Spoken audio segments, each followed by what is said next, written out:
process of the preparation for both the transition from the 6th to the 7th Parliament, as well as the first sittings of both the National Assembly and the National Council of Provinces, and all the other associated events outlined in the Constitution, has called you here, invited you here to give you the final update. We call it the final update on the state of readiness because over the last few weeks we have been engaging with you on a wide range of issues relating to this important constitutional and electoral transition. So he will be providing you with the update on our state of readiness regarding the 2 sittings that are coming. One tomorrow, which is the 14th, that is of the National Assembly, and the other first sitting, which is scheduled for Saturday, for the National Council of Provinces. STP, may I kindly invite you to come and present.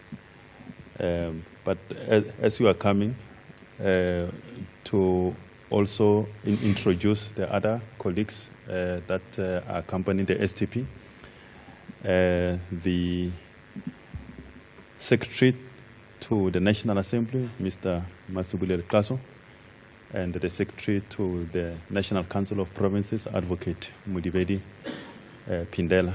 I wish to invite the Secretary to Parliament, Mr. Xolile George, to come and present the state of readiness. Thank you very much. Thank you very much, Program Director, and good afternoon to all the esteemed members of the media. Good afternoon to colleagues of Parliament, and a very good afternoon to South Africa. Our apology for starting a bit late, as we had to tie up a number of processes that are currently running, as you would appreciate. We are managing what is evidently a very serious and mammoth task to help birth the existence of a 7th administration. And that process inevitably invokes the 3 arms of the state to work collaboratively in service of the co-creation of the 7th administration. So it's a very serious undertaking to be able to ensure that as we do that, indeed we live true to the spirit of our Constitution that defines the 3 arms of the state and also defines clearly the transition intervals that assist in renewal of mandates of a government that, in line with the spirit of the Constitution, will be able to draw legitimacy through the will of the people.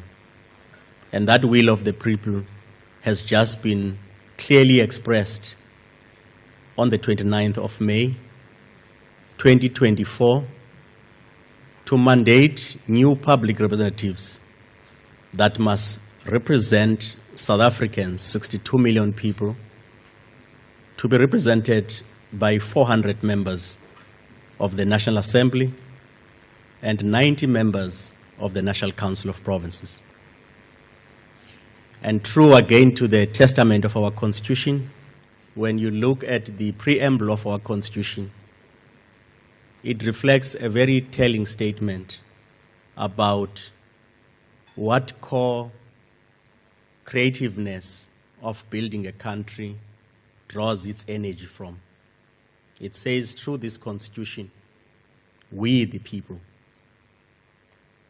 recognizing the injustices of the past, honoring those who laid down their lives and sacrificed for our country, and also make commitment that as a diverse nation, we will elect a government on the basis of the will of the people.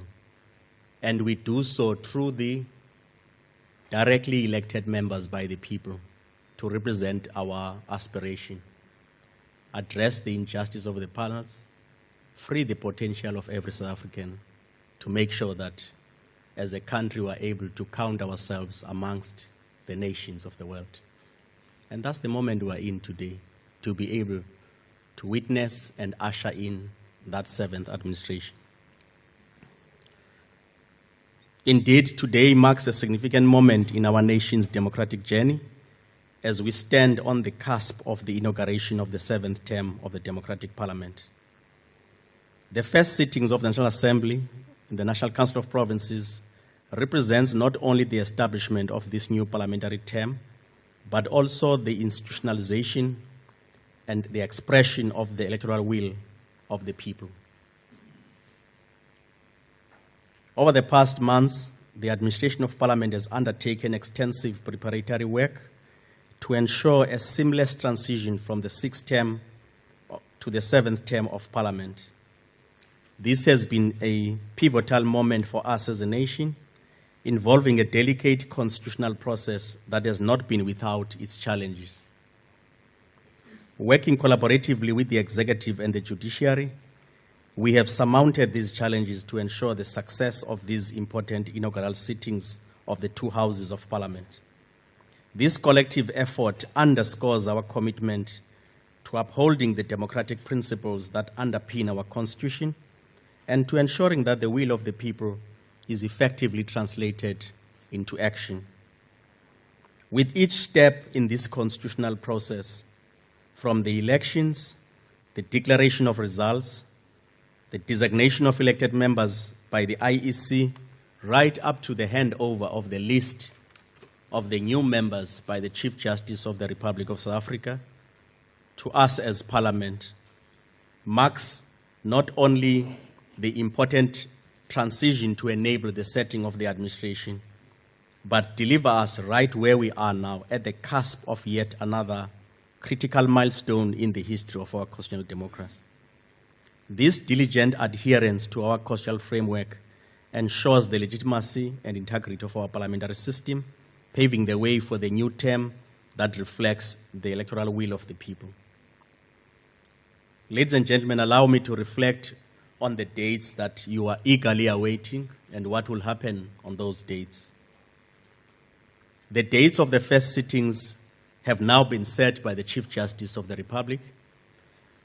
Under the Constitution of the Republic, the Chief Justice plays an important role in the establishment of the new term of Parliament.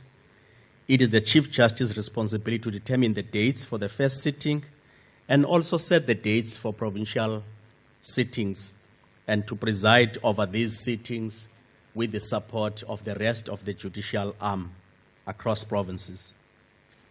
Chief Justice Raymond Zondo has diligently complied with this constitutional obligation, ensuring that the two houses of Parliament hold their first sittings within the 14-day period mandated by the Constitution. Many of you will recall the IEC declaring the results on the 2nd of June this year, and in terms of that process, within 14 days, both houses of Parliament must sit. And that 14 days is ending on Sunday, and here we are. The first sitting of the General Assembly will take place tomorrow here at the ICC, and the National Council of Provinces will be sitting on Saturday, the 15th.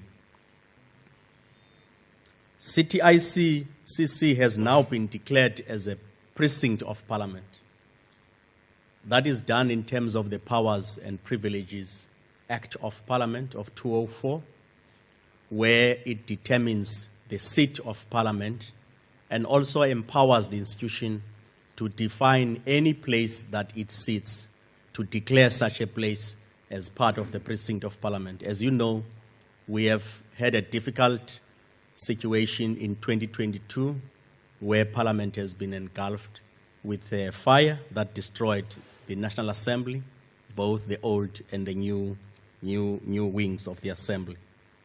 So the sitting here respond to those constraints and structural limitations of our current precinct by ensuring that we identify a venue that is suitable for such sitting. Many of you would ask, you normally sit at the City Hall. So what's the reason to sit at City ICC? The sitting at the City Hall, largely we sit on the basis of SONA, where it is a sit-down. You have a fairly straightforward agenda, delivery of the state of the nation by the head of state. But here on the first sitting, it has got also other engagements that are part of the business of the day, and you need infrastructure that is requisite to support that. In case there must be voting processes, the arrangements for sitting members, the balloting process, and all of those. You wouldn't be able to do it in a venue like we use at the level of City Hall. So we had to find a venue that is much more conducive for such an undertaking. So this venue will be able to accommodate us to ensure that the 400 members of the National Assembly, together with their guests, together with other arms of the states, special guests, diplomats, the rest of the security establishment, and other departments of government that would have been invited as special guests to form part of that. Ladies and gentlemen, where are we on the reception of new members? We are quite excited that based on the list we have now received from the Chief Justice, Parliament has been interfacing with elected members and their respective parties to capture their details into the parliamentary system and making logistical arrangements for their travel and accommodation. Registration has begun as of yesterday, and so far we have successfully onboarded no less than 180 members. This is the statistics of this morning. As we sit here, it might be 200. We've got members currently there now, members who are currently being oriented, and the picture will keep on improving. Suffice to say that we are quite ready, and our teams are in action to ensure that the smooth operations run as expected. We are also looking at additional members in terms of additional issues, where members are also being taken through the orientation programs to familiarize them with the rules as well as constitutional processes that will unfold during the first sittings. So 2 o'clock, there are members sitting there. There will be others at 4 o'clock. There will be others at 5. And this is essentially designed to ensure that members are well prepared and informed about the procedures and responsibilities that would encounter in that sitting.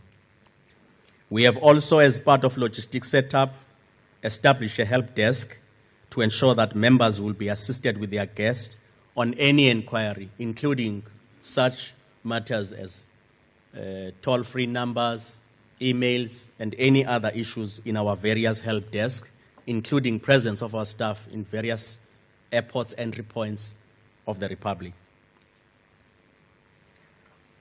On the first sitting of tomorrow, the first sitting of the National Assembly, that will commence with the swearing in of all designated members in attendance. So the first order of proceedings will be swearing in of members, and that swearing in will be presided by the Chief Justice of the Republic. Following the swearing in ceremony, the Chief Justice will also preside over the election of the Speaker of the National Assembly.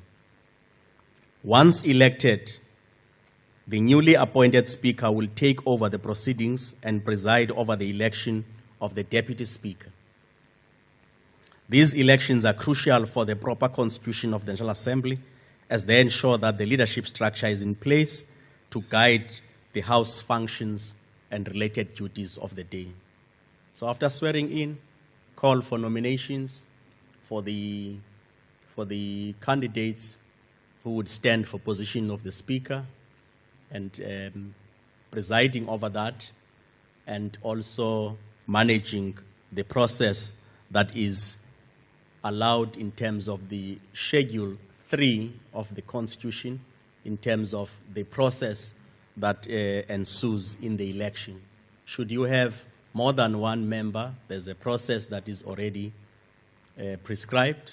Should there be only one nominee from the floor with support as given and acceptance, and no other nominee that stands for that position, the presiding officer shall proceed and declare that member as duly elected as a Speaker of the National Assembly. The same procedure will happen in respect of the presiding over the election of a Deputy Speaker, of which the Speaker would now take seat and preside over the nomination, following the same procedure. Nominations from the floor, acceptance of nominations, related support process in accordance with the schedules that govern that, and should there be more than one candidate, the voting procedure indicates that a member who will be declared elected is a member that shall secure the majority of votes cast. Should there be no member that secures the majority of votes cast, the elimination procedure kicks in. Members that receive the lowest votes get eliminated until a member receives the majority of votes cast. That's the proceedings that would entail the constituting of a House by having a Speaker elected and a Deputy Speaker. Now, once the House is fully constituted, it's now able to discharge its responsibilities. And in that process, the next order of proceedings will be a call for the nominations of a candidate to be the President-elect of the Republic of South Africa. That will be the third order of proceedings in terms of the flow of election of office bearers. The same procedure will be followed as in accordance with the election of a Speaker, as well as the election of a Deputy Speaker, as well as the election of the President-elect of the Republic.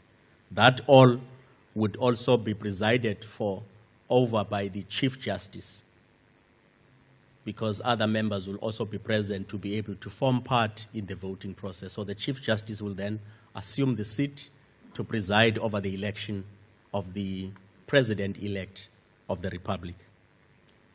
That business is all scheduled to take place tomorrow in the National Assembly. With regard to the National Council of Provinces, 54 members will be sworn in as a first order of business on Saturday, the 15th of June. Why 54 members? It's the members that represents provinces in terms of the permanent delegates that must be drawn in to represent all the provinces. So we've got 9 provinces. Each of those are 6 members that are permanent delegates. So 6 times 9 is 54. And then thereafter, you've got 4 delegates in each province that are classified as special delegates. So each province has got 10 in terms of the National Council of Provinces that constitute a House of 90 members. So on Saturday, the sitting would cover the 54 members. As you would have seen in other provinces, there are sittings that are reported widely having taken place today. Others are sitting tomorrow to make sure that the business of provinces enables the National Council of Provinces to be duly constituted and conduct its business of also, similar to National Assembly, electing the chairperson of the National Council of Provinces in accordance with the procedure I've outlined. Likewise, electing the deputy chairperson of the National Council of Provinces, including the chief whip of the National Council of Provinces. I have outlined the procedure on the voting infrastructure. We are currently busy setting up the voting infrastructure as well as the balloting process that will take place as the procedure for electing a speaker, a procedure for electing a deputy speaker. The same procedure for electing a president is by secret ballot. It's by secret ballot. So we need to prepare balloting infrastructure to be able to perform that undertaking as returning officers that assist the Chief Justice as a presiding officer over such proceedings.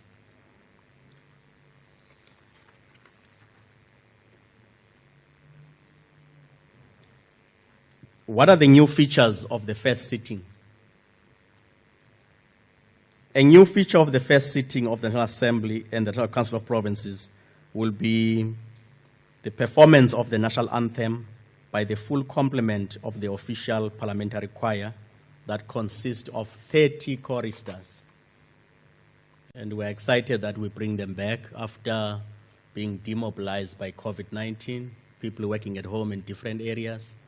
And many of you who would have been part of the media would have been accustomed to Parliament having its parliamentary choir. So the national anthem will now be sung by the parliamentary choir that has been organized. Additionally, representatives of diverse interfaith groups will offer their blessings at the beginning of the proceedings. This inclusive and ceremonial start aims to reflect the unity and diversity of our nation as we embark on this new term of Parliament. Ladies and gentlemen, the next item after the constituting of Parliament, the activation of members after being sworn in, the election of presiding officers, including President-elect, it then again draws our attention to the Constitution of the Republic that prescribes that after a candidate has been duly elected as President-elect of the Republic, that candidate must be sworn in to office within 5 days. So members are convened within 14 days. After that, within 5 days, the inauguration or swearing in rather of the President-elect of the Republic must take place within 5 days thereafter. Our duty will be to ensure that on the side of Parliament, we prepare all the members to assist them to attend the inauguration at the venue as determined. And as it stands, it appears that the 19th of June is a date for such undertaking within the 5 days after the election of a president-elect. We will ensure that all members of Parliament with one guest are transported to Parliament, accommodated, to make sure that they would also form part of witnessing the historical event of the swearing in of the President of the Republic for the 7th administration, and thereby ushering in the possibility of setting up a government that must manage the administration for the next 5 years. On the opening of Parliament, immediately after the inauguration, there would also be a date for an opening of Parliament. It's referred to the opening of Parliament, and it happens each and every transition after the election. So there will be what is called opening of Parliament address, similar to what you would have as SONA, but this one signifies and symbolizes the ushering in of the 7th term of Parliament. So we are hard at work preparing that to make sure that based on the outlines of the government agenda by the President-elect, what are the legislative priorities, what are the policy priorities that would underpin the focus of the 7th administration. So essentially that gives members the roadmap on some of the issues that they will be prioritizing to make sure that the work of the 7th administration runs smoothly.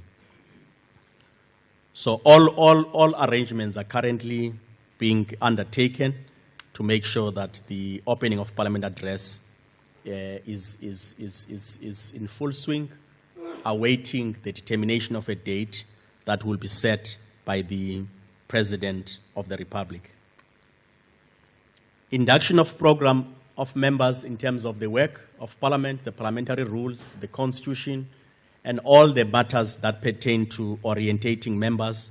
We have now scheduled a 4-day induction program that will commence on the 2nd of July and that will run until 5 July on a venue that we will still confirm, essentially to help members understand the core business of Parliament, their roles and responsibilities, members of the office bearers, the overview of members' ethics and disclosures, the House rules and join, all the matters that form part of the instruments that enable members to operate in terms of the business of Parliament. We are also working on the tools of trade for new members to make sure that all of them are assisted to transition smoothly to unfamiliar environments to some of the members. Returning members, at least they have got their own familiarity, but we also appreciate that there are new members who would come for the first time. So enabling the tools of trade for them to be able to do their work will form part of what we are currently doing, including accommodation of members here in Cape Town, as well as in Pretoria when they go for the inauguration. We are also hard at work, ladies and gentlemen, on the issue of the difficulties we have on not having parliamentary building for the sittings of the houses, the committees, and offices of members. We have completed 155 offices as a replacement of the ones we lost through the fire. So we are hard at work now working on additional 54 offices so that each and every member of Parliament has an office.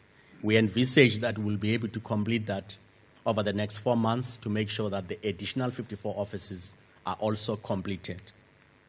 That also includes committee rooms for members, while simultaneously we are hard at work at reconstructing the building of Parliament. On the budget for the establishment of Parliament, I know, Andy, you will ask that question. SDP, how much is it going to cost? So I must tell you up front. As we speak, we have made provision for a budget of about 58 million rand to be able to manage this transition that we are undertaking, convening of these sittings, members that are taken to Cape Town, payment of their hotels, payment of all issues related to that. There are tools of trades and so on, including the cost for inductions and related matters. It's one thing to throw in figures. It's another to outline the figures contextually. What did it cost us to do exactly this in 2019? In 2019, we budgeted 43 million to undertake the transition of the 6th administration. Now in 2024, as we usher in the 7th administration, we have made a budget of 58 million. Why high figure? Is it high in any relative terms, in terms of the 5-year transition? You would ask. But without appreciating the contextual drivers of that, in 2019, we had no building of fire. We had no building to be able to undertake all of that. Now we had to create a precinct of Parliament called City ICC.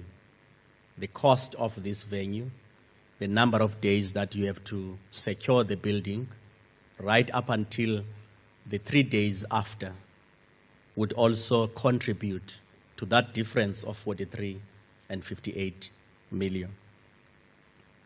So that's the budget that we have put up for the management of the transition for the 7th Parliament.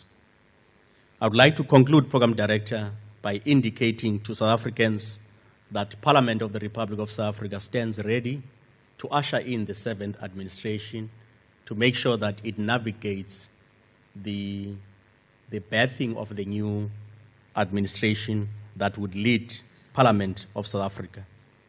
We would like to thank the Chief Justice of the Republic, the cooperation we have received, the members of the executive, and members of the security cluster who are hard at work preparing that the event must run smoothly to make sure that the inaugural session, the logistics and related matters are meticulously undertaken. We are confident that the proceedings will unfold smoothly and effectively, marking the successful commencement of the 7th Democratic Parliament. We would like to express our gratitude to the key stakeholders who have been instrumental in this preparatory process. Our sincere thanks again to the Chief Justice, Office of the Chief Justice, to the Electoral Commission of South Africa, IEC, the Security Cluster, as well as the Department of Public Works and Infrastructure, the City of Cape Town, and the Cape Town International Convention Center for their cooperation, and to yourselves as members of the media, that you will keep South Africans informed right up until every stage is executed in accordance with the constitutional dictates as well as the rules of Parliament, as set by the Chief Justice. So this collaboration has been so invaluable in ensuring that we are ready to welcome and accommodate the new members of Parliament and also facilitate this historic moment of a transition to the 7th administration. I thank you.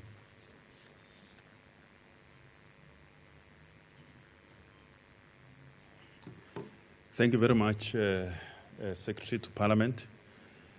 Just to add, Secretary, that the Chief Justice will be arriving in Cape Town shortly this afternoon. And as part of the preparation for tomorrow and Saturday, he will conduct the swearing-in of retaining officers. Firstly, the chief retaining officer being the Secretary to Parliament, and of course assisted by the Secretary of the Secretaries of the both houses and the other officials who will be participating and working on the voting process that will be unfolding in both houses. Thank you very much, STP. We have just circulated the remarks that the STP was making in the WhatsApp group. Those who are not, I hope that all of us were on the WhatsApp group, and those who are not, we will use other channels, emails, MailChimp, to distribute that statement. Thank you very much. Can we then take questions? I'm going to start. These are just mention your name and then the house, media house that you are coming from. And then there is a roving mic starting from this side. So I'll take it. How many hands are up now? Starting from yourself, and then you will be the second one. You will be the fourth. You will be the fifth. So those will constitute the first round. Okay? In that order. Thank you. Good afternoon, STP. Maloto Paul Vecchiato from Bloomberg. Can you just give us an idea of the timing for everything? So I believe the National Assembly sittings starts at about 10 o'clock tomorrow. How long will the swearing-in take? What time do you expect the presidential election to happen? And then for Saturday mornings, what time will the NCOP? It's just for planning purposes. Thank you.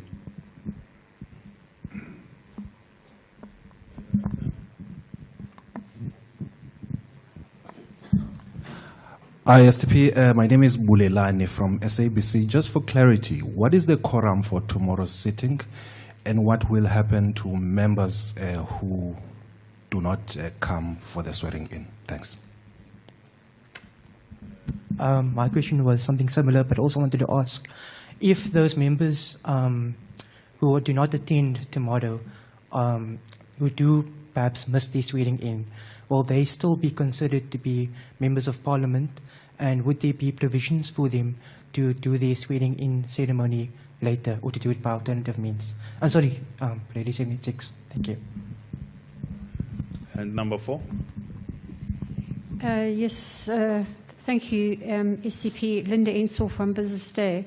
I'd just like to find out what security arrangements have been made in the light of, in the past, there's been a lot of rowdiness, storming of the podium. What security presence will there be in the hall on the day? Thank you. Thank you. My name is Atim Tangana from Newsroom and RT, respectively. I just want to ask, in terms of the guests that are going to be present, do you have any international delegates? Do you have any leaders from within the continent and outside of Africa? And just perhaps if you could go through also the dignitaries that will be from within South Africa. Thanks. Yeah, no, thank you very much. I think that will be the first round. Just switch off the mic so that we don't have many mics on.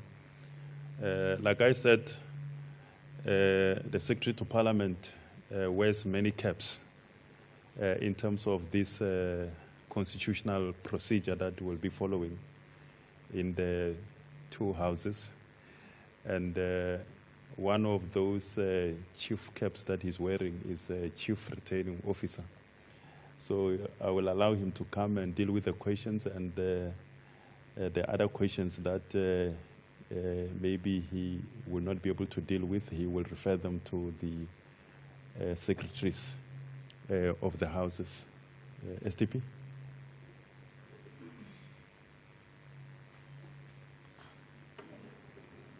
Thank you very much, Paul.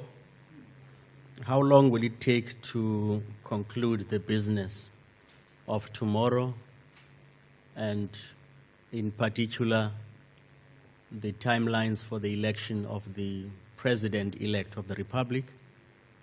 There is an order of business for tomorrow that would be read by the Chief Justice in terms of guidance for conducting the business of tomorrow. As I've outlined, in terms of the election of office bearers, the Speaker, the Deputy Speaker, and then thereafter the process for the election of the President. In the timelines we have, the sitting is starting at 10 a.m. tomorrow, promptly, and we envisage that by 2 p.m. the process for the nominations and elections for the President of the Republic will take place. So I use the word we envisage precisely because if something involves voting and other related matters, we need to make sure that we could anticipate. That must also factor in possibility of a lunch hour for the session to be suspended so that the session can then resume after. But as per our plan, it is scheduled for 2 o'clock. Bulelani, what is the quorum for tomorrow? The quorum is outlined in Section 53 of the Constitution that says for any decisions of Parliament pertaining to passing of bills and other matters, the majority of members of Parliament constitute a quorum. It says any other questions shall be decided on a quorum of 1/3 of members present. So 1/3 of members present constitute a quorum for tomorrow. That is 1/3 of 400 members of Parliament. So that's the minimum threshold you need to have to be able to curate, to conduct the business of the House in a duly constituted forum. The issue of swearing in of members, all members will be sworn in tomorrow. Those who have been accredited, who are present, have shown up. We have a list of gazetted members that will be sworn in tomorrow. And for members who have not arrived for swearing in, the door is not closed. So at a date determined again, it may be done by Chief Justice, it may be done by a designated judge by the Chief Justice to swear in other members at a subsequent date. So as and when those members shall present themselves, they will be sworn in. What security arrangements have been made with regards to the conducting of the business of the day? The rules as set by the Chief Justice govern the proceedings, and any other processes that he shall determine and communicate in the proceedings shall guide that. And Parliament has got its own internal management processes that normally gets present and operational to assist the proper sittings of the chamber and also guidance in the proceedings of the House. So that overall infrastructure is in place and will be activated accordingly at the direction of the presiding officer and or the Speaker. Artie, any leaders from outside Africa and elsewhere. There is SONA. There is also the first sitting of a house.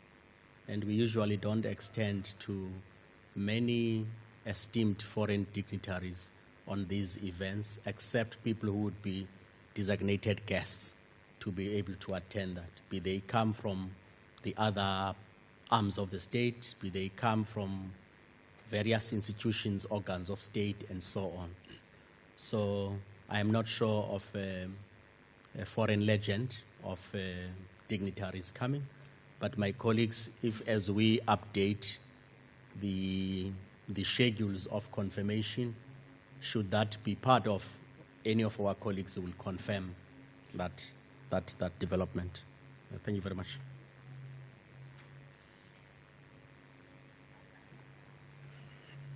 Thank you very much. I think you've dealt with all the questions, STP. The only guest that, international guest that we have, I think, will be international members of the international media.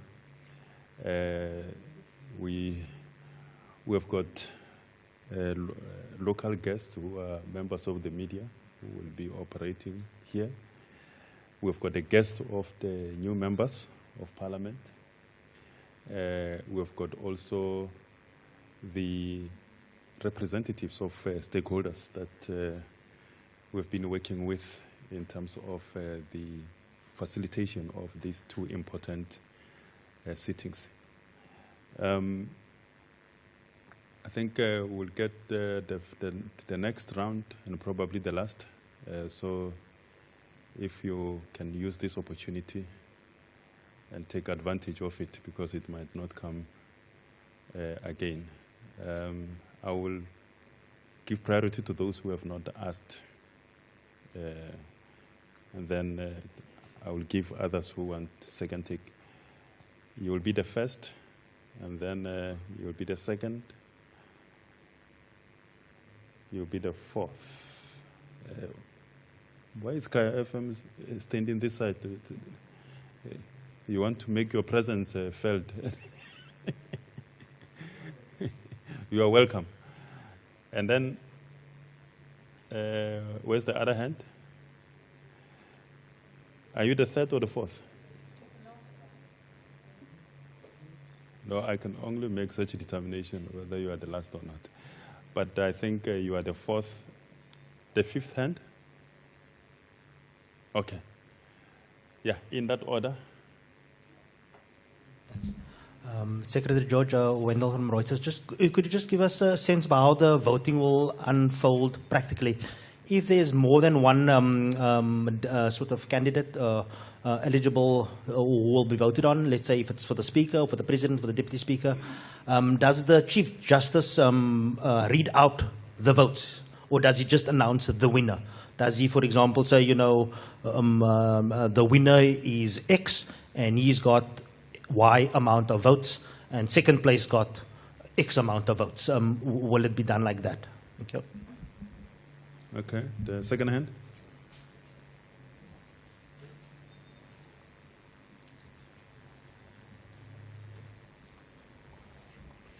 And this is where Mike Kinana from the Sunday Times.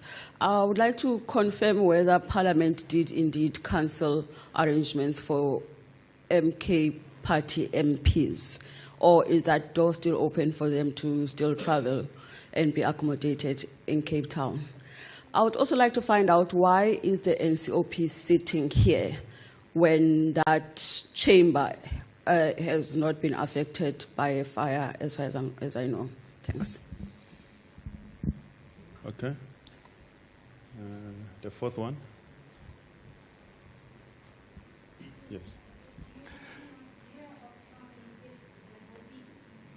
The guest. Okay. I don't think we have the number yet, because we are still capturing the number of guests that will be coming together with accompanying the members of Parliament. Thank you so much. Pito Malemane, Kaya News. Yes. Secretary, is there a date when will Parliament be completed, the refurbishing or the repair, after the announcement that 58 million rand has been spent on this. But on Parliament, the old Parliament, when is it going to be reopened? Is there a date? And then secondly, an update on the MK party. Are members coming or not? Have they issued a notice to Parliament that they are not attending? Just clarity on that. Thank you. Okay. I think that was the last question, but I see Andisiwe still has additional question. Sorry, it's just a quick one. Members of the public, will they be accepted? Will there be tickets, or is it just the invited guests that are allowed to come tomorrow? Okay. That was the, you want to be the last one? Oh, I thought your hand was up. Oh, okay. Okay. So that was the last round. Thank you very much, STP.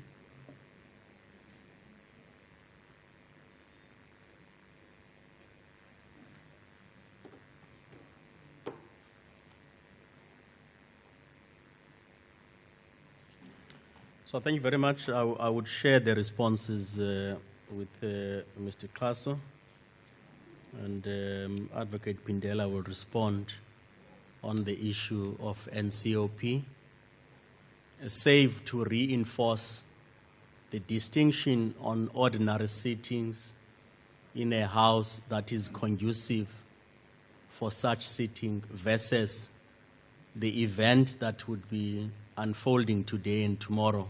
I mentioned earlier on that this also involves a lot of processes that ordinarily in the City Hall you would not.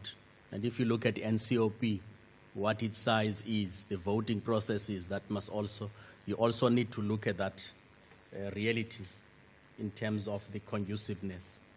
So the Secretary of NCOP would further elaborate on the NCOP question. The issue of voting procedure, how it will be done, who will read the winners, I'll ask Mr. Kaso to indicate on that issue. The cancellation of logistics, was it done or not done by Parliament in regards to members of MK Party?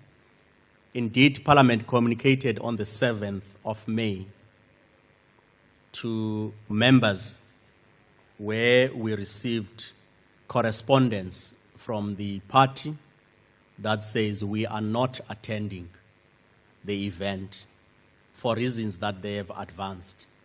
And Parliament responded to acknowledge that communication, and likewise indicated that as per your advice that you are not attending, Parliament will accordingly prevent incurrence of wasteful and fruitless expenditure, which Parliament is required in terms of the Financial Management of Parliament and Legislatures Act to ensure that it proactively acts to prevent that. So that communication indeed sends that response to the party concerned. But what it means is that that was the communication. If Parliament received a communication that says we are attending, Parliament would ensure it activates booking for members of parties. So it is not a choice of Parliament to prevent members to come. No, it is a plan of Parliament not to enable members to come.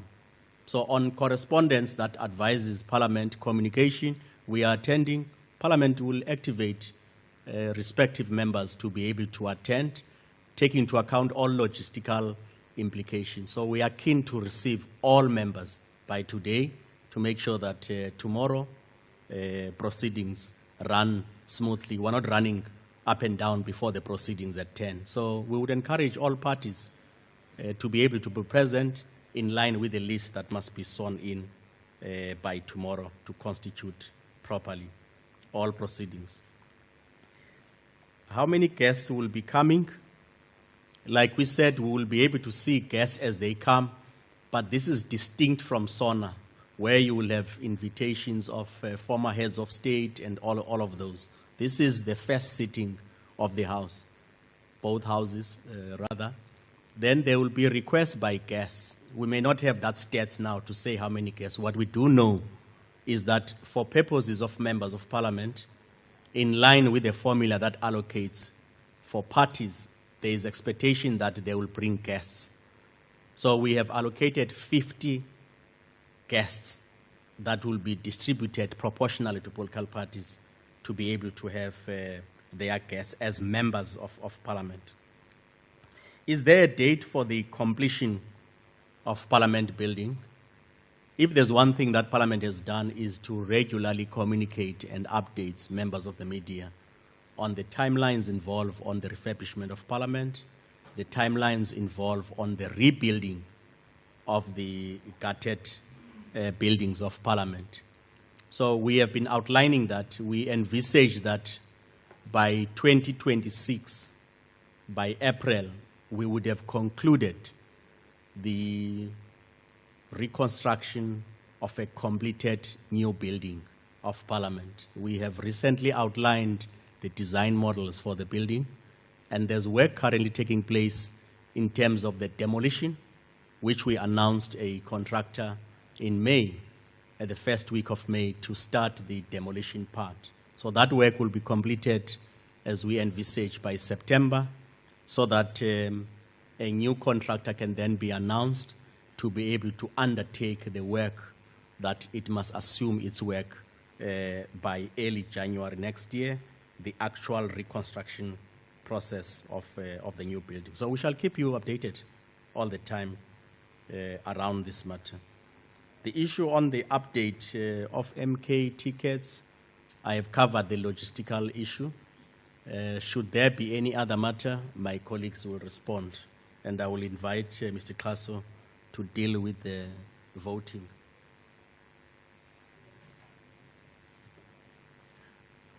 He's drawing my attention on something that he is controlling me on. So in terms of the political parties, as of this morning, we have received indication from concerned political parties, meaning there are 3 procedures involved in replacement of members. There will be a member who is supposed to assume his or her seat, but indicates that I am no longer available to take that seat. So each party has got a list that we have received from IEC, and that party shall have secured, for instance, 10% of the vote. That translates into 28 seats or whatever the number is. So member X is not available, is member number 14 in that 28 list party. Then the process draws itself in. Number 14 not available, number 15 becomes number 14. And number 29 becomes 28. So that is the vacancies that must be filled, and that will happen in the ordinary course of filling vacancies for the entire 5 years. In the life of Parliament, there will be people leaving, whether they demise or they are moved elsewhere. That process indicates. In the same life of 5 years, you would have people in a party that might have 3 or 5 names, and that party list may be exhausted as a list. So there's a process to supplement the list, where members will be able to say, our list is exhausted, we must now supplement. That procedure is also enabled. And those who have not been sworn in will be sworn in as time goes on. Like I indicated, as of this morning, we have received communications from various parties regarding both supplementation and filling of vacancies, totaling about 20 members already this morning, where there's been instances of filling of vacancies or supplementing. The following changes have been made to the party list. For instance, the MK party, 7 members, the EFF, 10 members, Action SA, 1 member, DA, 1 member, and the UDM, 1 member. So you could see that it affects all parties and is in accordance with the rules that guide the replacement either by filling or supplementation. Thank you very much.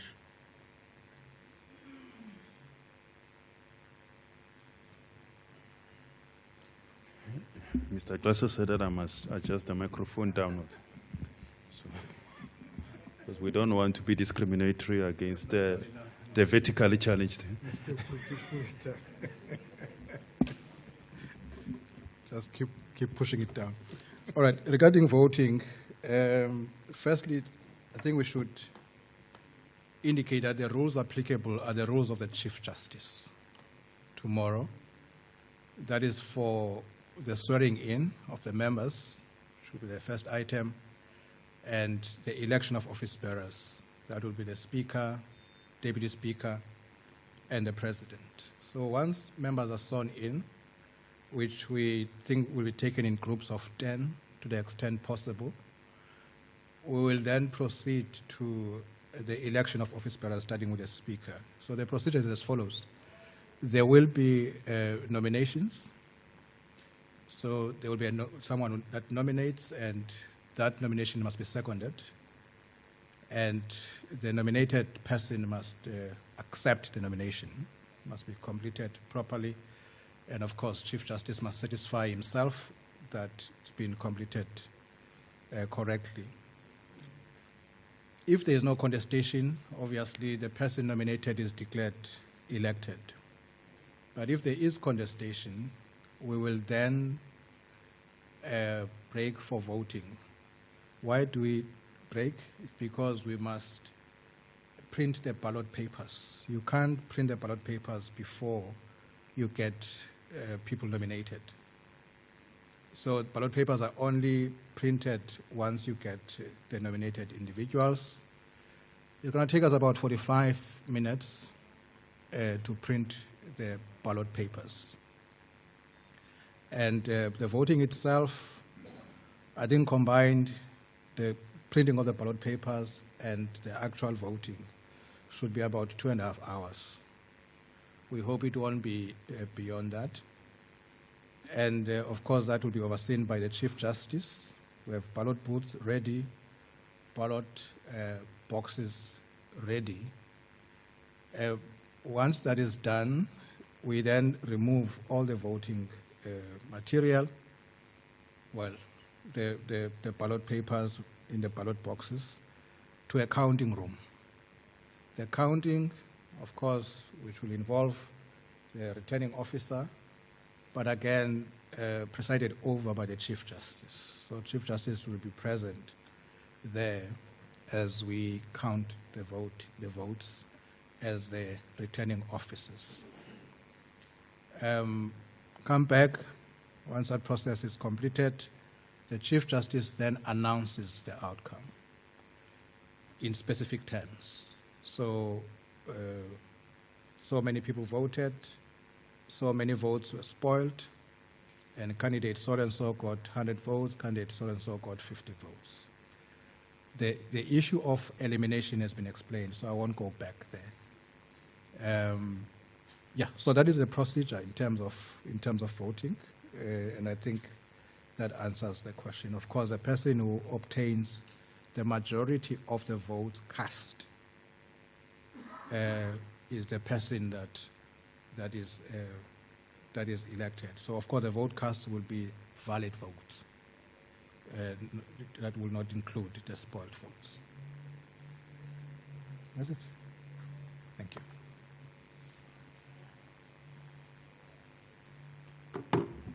As I'm inviting the Secretary of the National Council of Provinces to also come forward, may I apologize, colleagues, that we have to let the Secretary leave because he has to receive the Deputy President who is about to arrive now.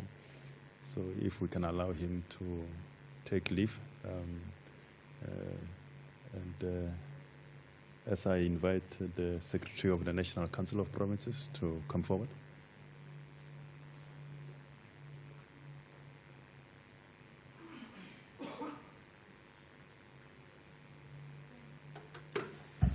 Thank you very much. I just want to deal first with the voting in the National Council of Provinces. I know that the focus is on the National Assembly, but the National Council of Provinces is also sitting on Saturday, and they will also be voting there. As indicated, the provincial legislatures are sitting at the same time as the National Assembly to enable them to designate permanent delegates to the National Council of Provinces. In the National Council of Provinces, the voting would be for the chairperson of the National Council of Provinces, as well as the deputy chairperson of the National Council of Provinces. In the National Council of Provinces, as the Secretary has indicated, each province has 10 representatives, and the voting in the National Council of Provinces in this instance for the chairperson and the deputy chairperson would be along the provincial lines. So each province will have one vote. So for the vote to carry the day, you should have at least 5 votes. So the person who would be nominated and who would receive 5 votes or more than 5 votes would be a duly elected chairperson of the National Council of Provinces. That will also apply insofar as the deputy chairperson is concerned. So unlike in the National Assembly, it's not individual votes, it's votes in terms of the provinces. So we will have 9 votes, unlike in the National Assembly where we would have individual votes. Why the National Council of Provinces is not sitting in its house? Because the house was not affected. Indeed, we had intended that the National Council of Provinces should sit in its house, and it would have been ideal for us at least to have the sitting of the National Council of Provinces in its house, because that would properly orientate its own delegates in their house. But unfortunately, you know that building was built in 1800 or so. It's a very old building. There are still some repairs that needs to be done in the National Council of Provinces, and that is why we are not sitting in that house. Otherwise, we would have preferred to sit in the National Council of Provinces so as to properly orientate the permanent delegates as well as the special delegates in the House.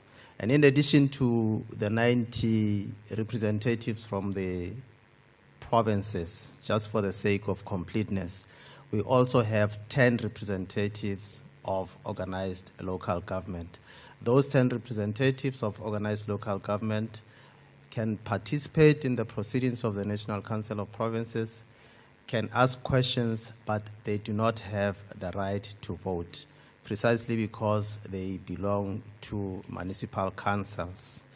So that is how the National Council of Provinces is constituted. I know that sometimes it is a house misunderstood. It is a house that is not properly understood. It's normally compared to the National Assembly, but it has its own proceedings, it has its own processes, it has its own voting procedures, it has its own voting processes. Thank you very much.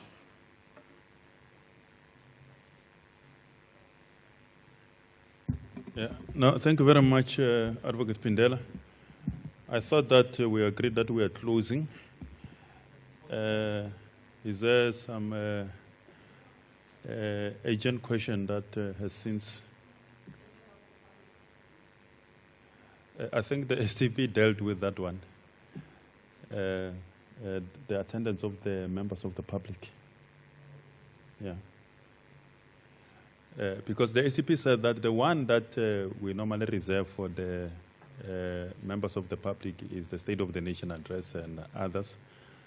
But we have received some of the requests that we are attending to from members of the public. But we do have representatives of various stakeholders, guests of members, and so on and so forth. I think in closing, to state that, as I said this afternoon, the Chief Justice will be administering oath and affirmation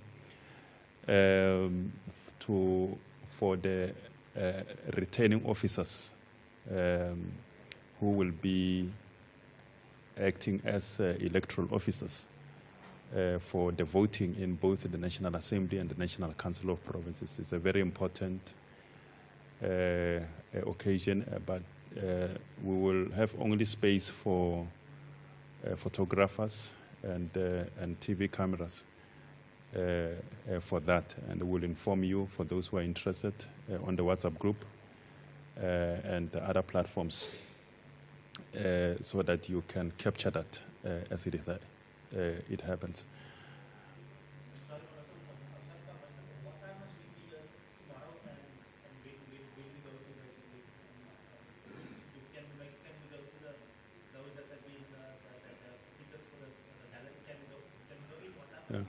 Yeah, we will there. Both sittings are starting at 10 in the morning. There is a limited number of journalists that we are working with the Parliamentary Press Gallery Association to determine who will be accepted or admitted in the chamber. And then others will be, there is a space, media center, where you will have the screen and everything, and then you will see everything that is happening in the main chamber. But we will communicate all the details on the WhatsApp group and other platforms. I think we are done. Thank you very much, colleagues, for your attendance. The press briefing is adjourned.